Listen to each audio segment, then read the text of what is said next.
మోడీ తీర్థాలు ప్రసాదాలు పులిహోరలతో ప్రజలను మాయ చేస్తున్నాడని బీఆర్ఎస్ అధినేత కేసీఆర్ ఆరోపించారు. రోడ్ షో కార్యక్రమంలో భాగంగా భువనగిరిలోని అంబేద్కర్ చౌరస్తాలో ఆయన మాట్లాడారు. 10 ఏళ్ల బీఆర్ఎస్ పాలనలో అనేక సంక్షేమ పథకాలను అమలు చేసి ప్రజల్లోకి తీసుకెళ్లామన్నారు. కాంగ్రెస్ వచ్చాక మోసపూరితమైన పాలన చేస్తూ ఇచ్చిన వాగ్దానాలను అమలు చేయడం లేదని మండిపడ్డారు.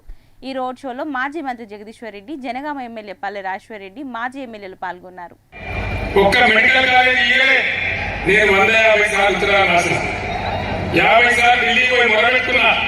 మేము కొత్తగా రాష్ట్రమైన బతకాలి, 15 ఏళ్ళు కొట్టాలి ఉద్యమం చేసినాం కాబట్టి మాకు కావాలంటే ఒక నవోదయ పాఠశాల ఇయ్యలే. చట్టం ప్రకారం ఇచ్చే పరిస్థితి అయితే ఇవాళ శేఖర్ గారి నాయకత్వంలో భువనగిరిలో ఏం చేసుకున్నాం వాళ్ళని కొట్టాలి. బ్రహ్మాండంగా మనకి ఇక్కడ నవోదయ పాఠశాల వచ్చేది భువనగిరిలో, కానీ బీజేపీ ఇయ్యలే. ఈయన బీజేపీ నుంచి పోటీ చేసినా ఆయన ఎంపీగా ఉన్నాడు. మరి ఏ ముఖం పెట్టుకుని ఓట్లాడుతూ ఉన్నాడు. దయచేసి ఆలోచన చేయాలన్నా ఇంకా ఏ ప్రభుత్వం ఉన్నా కేంద్రంలో మనకు బ్రహ్మాండంగా లాభం జరిగింది.